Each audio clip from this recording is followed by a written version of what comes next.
Hello，大家好，我是议员。刚刚官方发布了更新公告，那这一次的更新公告里面呢，有蛮多蛮重要的东西啊，所以我们来稍微看一下。首先就是万国锦标赛，这个我在之前的影片中也是有跟大家讲过，就是有8个阵营的。那这里就有说到报名规则，你的玩家、城市、执政厅必须要到达25等级，可以自由创建或者是加入荣耀联盟。入选规则跟我们参加全球巅峰赛是差不多的，总战力位于服务器的前64名的荣耀联盟将获得资格参加万国锦标赛活动，所以战力低的玩家基本上也没有什么机会去玩了。不过我在之前有说过啊，这个活动呢其实没有重伤的比例啊，就是大多数部队都是直接阵亡的。所以他们需要求玩家的战力高，这个也算是合情合理吧。如果你可能只有战力5000万，你去参加这个活动，可能打一次你的兵力就没了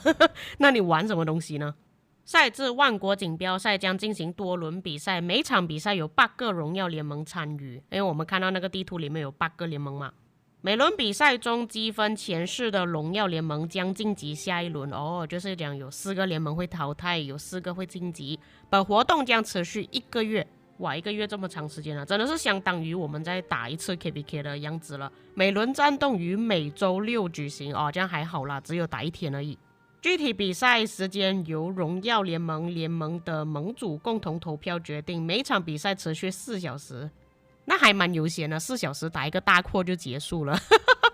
那它以联盟为单位的话，假设说一个联盟大概有150位左右的部队的话，其实4个小时是足够了，因为人数不是很多。组队规则在万国锦标赛活动开启后，执政官可创建新的荣耀联盟，玩家无需退出自己所属的联盟即可加入荣耀联盟，就跟全球巅峰赛是一样的。荣耀联盟人数上限将随着赛程逐步扩充，人数还会增加，那最后是不是变成200多个人？每轮比赛中被淘汰的荣耀联盟中的成员可以退出该荣耀联盟，加入其他晋级的荣耀联盟，但是已经成功晋级的荣耀联盟中的成员是无法退出的，就讲你输了你可以加入别人的联盟，但是你赢了你就不能退出。玩法简介：比赛胜负将由荣耀联盟积分决定，积分通过占领并持续占领圣地来获取。锦标赛战场内所有的玩家会获得等同于满级水晶科技和昔日荣光的大量增益效果，所以我们是不需要去购买水晶科技的。原失落之地的增益将不生效。战场内只可以修复荣耀联盟旗帜，荣耀联盟旗帜的修建速度将恒定 350%， 且耐久值锁定1000点，就是很快就会被摧毁。荣耀联盟旗帜的修建速度与参与修建的执政官人数无关。战场内野外战斗和据点争夺战中产生的重伤单位都会按照一定比例转为阵亡。战场内的重伤单位回到主城后将会立即治疗，所以是不需要用到治疗加速的，就连你们的资源都不会用到，但是阵亡会比较多。其实这种战斗会比较适合像巴巴、俄罗斯父子这种战力比较高的玩家，他们的城市相当于有无限的兵力。你们想一下，他们只是需要战斗4个小时，4个小时他们可以阵亡多少部队呢？对于俄罗斯父子来讲，他们已经是进入到无敌状态了，在这个模式之中。每场比赛结束后，将会有大量因万国锦标赛而产生的阵亡单位将被免费恢复。大量啊，他这里不是说全部啊，所以还是有一些部队会阵亡的。那根据之前透露的图片呢，应该会有80%左右的部队是可以恢复的。那当然最后还是要看官方发布出来的那个消息可以恢复多少啦，因为我们现在只是看了公告而已，还不可以确定。在万国锦标赛中，玩家不需要任何消耗即可通过统帅助阵自由组合技能得到丰富的战斗体验。就说白了，这个活动呢是给那些大哥大佬，他们可能在 KVK 里面没有什么东西好玩的，所以就参加这个活动，然后去阵亡一些部队啊，反正他们部队多的是，也可以顺便从那个活动中拿到一些奖励。为什么我说大佬呢？因为一般玩家你也没有这个机会去参加这个活动，就比方说我的战力现在只剩下6000万而已我有什么资格去参加这个活动？我的部队会直接阵亡，我直接 BBQ。接下来说奖励方面，每场比赛结束后，所有参与万国锦标赛的执政官将会获得大量奖励，晋级的执政官将获得更多奖励。他这边说的大量奖励呢，一般都是200宝石不能再多了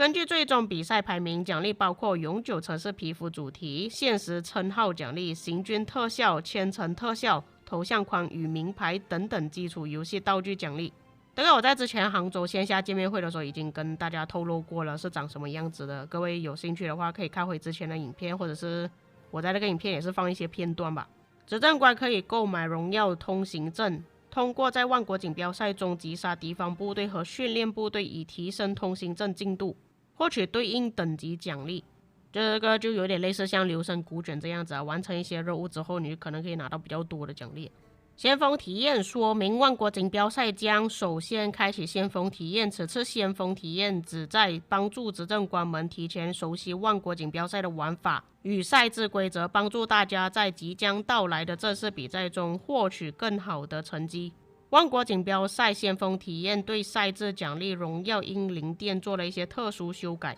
其余战场玩法与万国锦标赛正式比赛相同。万国锦标赛先锋体验详细规则请见后续公告邮件，所以这个我们还是要等邮件啦。那你是小卡拉咪，没有什么时间去玩那个万国锦标赛，基本上你可以略过了，我们只能看官方那边播放出来的画面，或者是我们去看而已，基本上是没有办法去参与的。 OK， 来下一个部分，夏季系列活动即将开启。艾斯梅拉达的主导哦，那个骗钱的女人又回来了，也就是哈利波特转盘啊，各位要准备宝石或者是去购买礼包了。作战演习就是打洛哈的活动，然后怒海争锋就是海战了。我现在印象中好像海战很久没有出现了，不过这些活动来来去去都是差不多，所以我们跳过。浮光愿影活动即将开启，活动期间玩家可以用银彩贝购买祈愿币，消耗祈愿币进行祈愿，可以抽取限定主题外观道具。哦，这个是不是我们那个外观商店那边的东西啊？有点像因为我们那个也是用贝壳来买的，但是这里又没有说怎样获得银彩贝耶。每次祈愿皆有可能获取一定数量的对梦令或全新外观道具。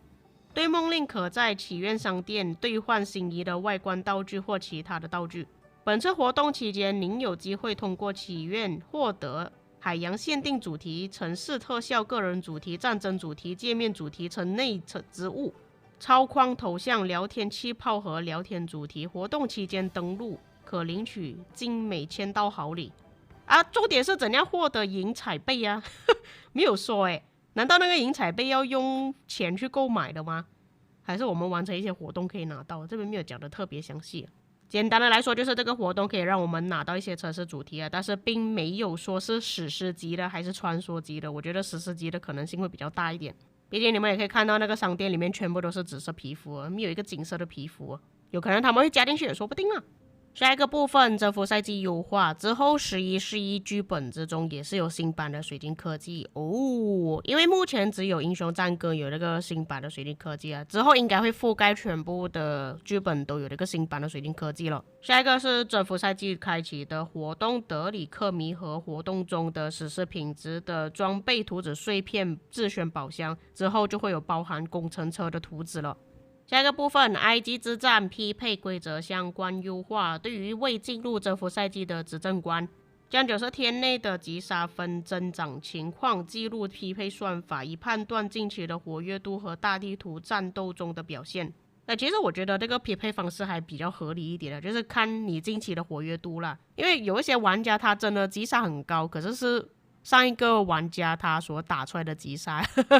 就是说他的能力可能不是很好啦。那我觉得这样子的计算方式会比较合理一点。匹配时同时考虑双方阵营近期的战力、击杀和报名人数，以确保实力相近。 OK， 对于那些已经进入征服赛季的玩家，将玩家的统帅装备军器情况记录匹配算法，降低平均战力、总击杀积分等容易受到活动阶级波动数据所造成的匹配误差。黄金战场中新增综合评价，以 SAB 3档替代为综合排名，并隐藏击杀积分、王国历史，保留匹配分数和报名人数作为队伍实力的参考。可是我说实话，一般我看那个敌人强不强呢，我不是看匹配算法了嘞，我是看他的击杀有多少。一般来说，你的敌人如果他的击杀很高的话，基本上就是对方赢了，不需要看了。战斗机制相关优化，那其实我在前面的影片中有说到类似的东西了，但是我看到比较多的玩家反对这个更新了。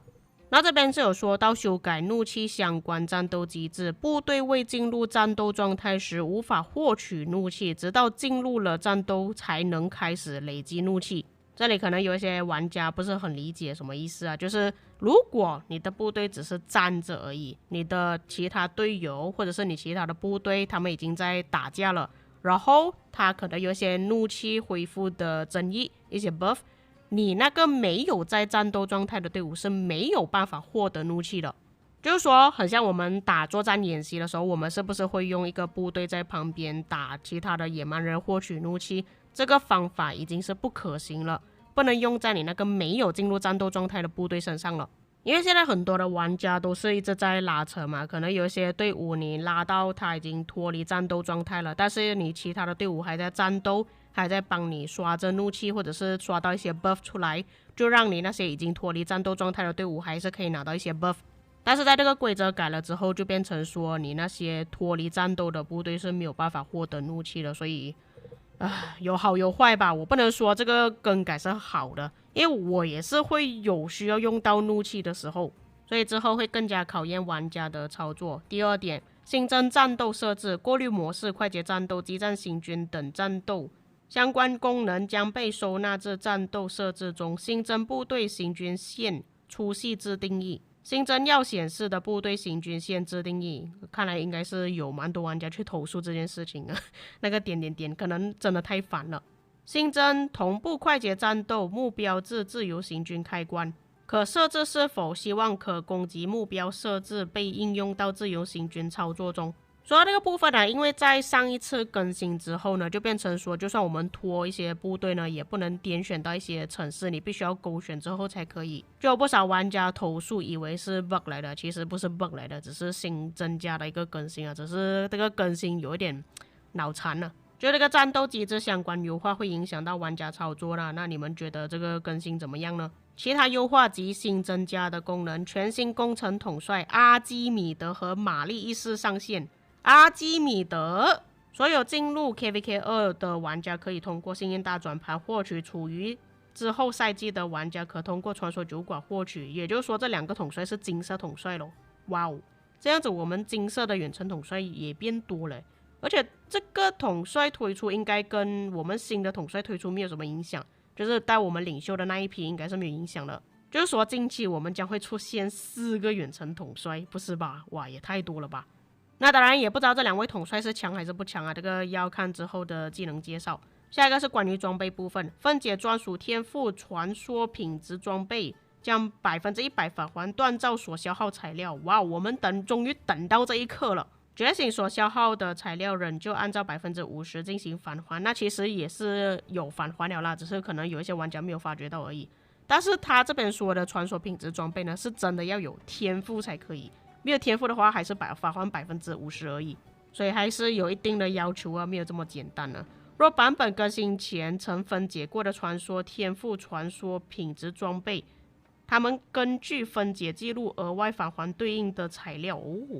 那其实这个还可以接受了。具体补偿通过邮件形式发放，并在版本更新后的1周内发放完毕。不过我还是比较希望如果可以就是直接转换去别的装备会比较方便一点就不需要分解这个步骤这么麻烦。调整了联盟科技冰柜神术1和冰柜神术2的效果，将提升联盟领土内的目标行军时部队的行军速度，修改为提升部队在联盟领土内的行军速度。修改后领土外的部队直接返回城市，将无法额外提升行军速度。这个就是之前也是有提到过的，因为有些玩家他们会按返回键就变成说他们的那个速度会比较快一点。但是在这个更新之后，就算你是在领土外面按 R 键，速度也不会提升的比较快了。不过我觉得还是有一些玩家比较习惯按 R 键的，操作会比较快一点。下一个部分是关于博物馆的，花木兰、凯撒、朗纳尔、穆罕默德的博物馆文物可以提升到下一个等级了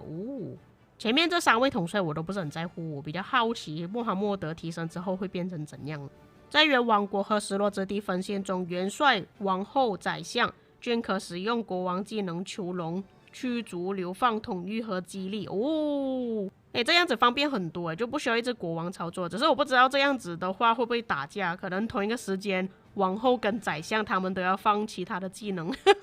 然后就打起来了。那可能他们自己要沟通好。联盟官员的管理权限被分为6项：信息管理、人员管理、内务管理、建筑管理、集结住房部队管理和高级管理。此外 KVK3 和征服赛季之中新增了8个将军头衔，盟主及顾问可自定义各个头衔对应的具体权限内容。在这个更新之后，可以减轻联盟管理层他们的压力会比较轻松一点。聊天系统中可设置非好友不可私聊或 A 自己了因为有一些玩家投诉说一直被私聊说要报告所以新增了这个功能之后可能不会受到打扰啦。联盟黑名单的人数上限提升至200了，下架了气象新生礼包这个礼包不是刚出而已咩？这么快就下架了。新上线了锋芒众筹礼包，又是新的礼包。非溃退状态的部队每次计算行军速度时不会计算兵力为0的兵种行军速度，就是说你的部队里面可能你有放一些工程车，但是你那个工程车已经变0了，就不会计算它的速度。OK， 这次的更新大致上是这么多，比较多都是一些操作的更新至于各位看了之后觉得怎么样呢？而且这一次的更新还蛮快的，国服是在7月16日，国际服是在7月14日，可是我现在做影片的时候已经是7月9日了，哇，很快就更新了更新之后可能会影响到我们一些操作这个就看之后怎么样吧。所以各位对于这一次的更新有什么看法，可以在评论区给我知道，我们下个影片再见。